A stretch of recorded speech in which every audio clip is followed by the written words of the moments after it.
Hi അസ്സലാമു അലൈക്കും, welcome back. അപ്പോൾ ഇന്നത്തേത് പച്ച മാങ്ങ വെച്ചിട്ട് ഒരു ടേസ്റ്റി ആയിട്ടുള്ള ഒരു കറിയുടെ റെസിപ്പിയാണ്. ഒരു വല്ലാത്തൊരു ടേസ്റ്റുള്ള ഒരു കറി തന്നെയാണ് ഇത്. ഒരു രക്ഷയില്ലാത്ത ടേസ്റ്റാണ്.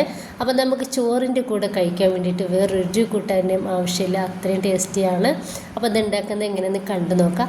കണ്ടുകൊണ്ടിരിക്കുന്ന സമയത്ത് നിങ്ങൾക്ക് ഇഷ്ടപ്പെടുവാണെങ്കിൽ മറക്കാതെ തന്നെ ആ ലൈക്ക് ബട്ടൺ ഒന്ന് ക്ലിക്ക് ചെയ്യുക. അതുപോലെ തന്നെ സബ്സ്ക്രൈബ് ചെയ്ത് സപ്പോർട്ട് കൂടി ചെയ്യട്ടോ. നിങ്ങളുടെ വിലപ്പെട്ട അഭിപ്രായങ്ങൾ കമൻ്റായിട്ട് അറിയിക്കാനും മറക്കരുത്. അപ്പോൾ ഇതിന് വേണ്ടിയിട്ട് ഞാൻ 3 പച്ചമാങ്ങയാണ് എടുത്തിട്ടുള്ളത്. ഒരു മീഡിയം സൈസിലുള്ള പച്ചമാങ്ങയാണ് കേട്ടോ. അപ്പോൾ ആ ഒരു പച്ചമാങ്ങയൊക്കെ ഞാനൊന്ന് കട്ടാക്കിയിട്ട് എടുക്കലാണ്.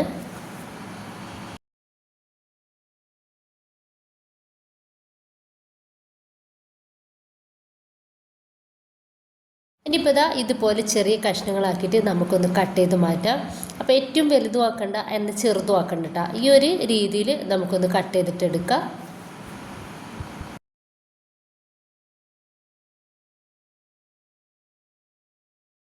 അതിന് ഞാൻ ഇതുപോലൊരു പാത്രം അടുപ്പത്ത് വെച്ചിട്ട് അതിലേക്ക് കുറച്ചധികം തന്നെ വെളിച്ചെണ്ണ ഒന്ന് ഒഴിച്ചു കൊടുത്തിട്ടുണ്ട്. വെളിച്ചെണ്ണ ഒന്ന് ചൂടായി വന്നാൽ 1 ടീസ്പൂൺ കടുക് ഇട്ട് കൊടുത്തിട്ടുണ്ട്. കടുക് ഒന്ന് പൊട്ടി വന്നാൽ 1/2 ടീസ്പൂൺ ചെറിയ ജീരകവും 1 ടീസ്പൂൺ കുരുമുളക് ചതച്ചതും 1/4 ടീസ്പൂണ് ഉലുവയും കൂടി ഇട്ടെടുത്തിട്ട് ഒന്ന് പൊട്ടിച്ചെടുത്തതിൻ്റെ ശേഷം ഇനിയിപ്പോൾ ഇതിലേക്ക് നമ്മൾ റെഡിയാക്കി വെച്ചിട്ടുള്ള ഒരു മാങ്ങയുടെ കഷ്ണങ്ങളൊന്ന് ഇട്ടെടുക്കുക. എന്നിട്ട് ഇതിലേക്ക് 1 ടീസ്പൂൺ ഉപ്പ് ഇട്ടെടുത്തിട്ട് നന്നായിട്ടൊന്ന് മിക്സ് ആക്കിയിട്ട് എടുക്കുന്നുണ്ട്.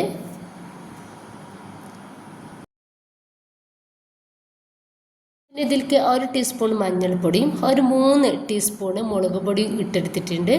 എന്നിട്ട് നന്നായിട്ടൊന്ന് മിക്സ് ആക്കിയിട്ട് എടുക്കുന്നുണ്ട്. ഒരു പൊടിയുടെ ഒരു പച്ചമണം മാറും വരെ നമുക്കിതൊന്ന് മിക്സ് ആക്കി കൊടുക്കാം. ഇനിയിപ്പോൾ ഞാനിതിലേക്ക് 1 കപ്പ് വെള്ളമാണ് ഒഴിച്ചു കൊടുക്കുന്നത്.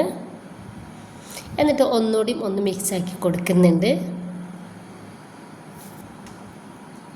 അതിൻ്റെ ശേഷം ഞാനിതൊന്ന് മൂടി വെച്ചിട്ട് ഒന്ന് തിളപ്പിച്ചിട്ടെടുക്കുകയാണ്.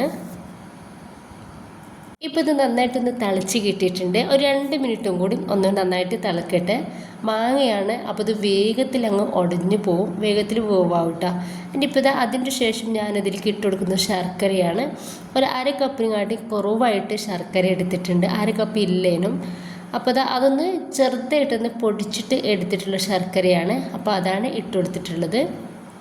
അപ്പോൾ ഈ ശർക്കര കൂടി ഇട്ടെടുത്തതിൻ്റെ ശേഷം ഇനിയിപ്പോൾ നന്നായിട്ട് നമുക്കൊന്ന് തിളപ്പിച്ചിട്ടെടുക്കാം. തിളച്ചതിന് ശേഷം ഇനിയിപ്പോൾ ലാസ്റ്റ് ഇതിലേക്ക് ഇട്ടെടുക്കുന്നത് കുറച്ച് കായപ്പൊടിയാണ്.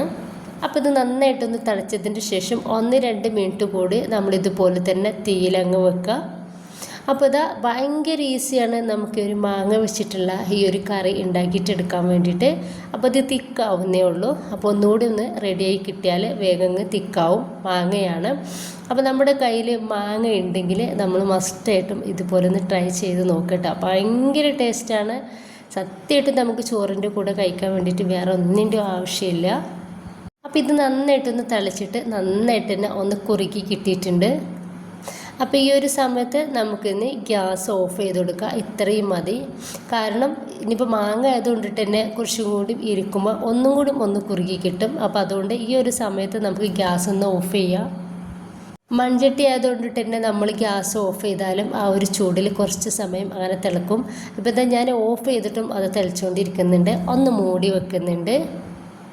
അപ്പോൾ ഈ ഒരു മാങ്ങ വെച്ചിട്ടുള്ള ഒരു കറി ഉണ്ടാക്കിയിട്ട് എടുക്കാൻ വേണ്ടിയിട്ട് വളരെ സിമ്പിളാണ്, എന്നാൽ നല്ല ടേസ്റ്റുമാണ് കേട്ടോ. എല്ലാവരും ഒന്ന് ട്രൈ ചെയ്ത് നോക്കുക. നിങ്ങളുടെ അഭിപ്രായങ്ങൾ കമൻ്റായിട്ട് അറിയിക്കുക. ഇഷ്ടമായിട്ടുണ്ടെങ്കിൽ നിങ്ങളുടെ എല്ലാ സപ്പോർട്ടും ഉണ്ടാവുക. ഇൻഷാ അല്ലാഹ്. Okay, by.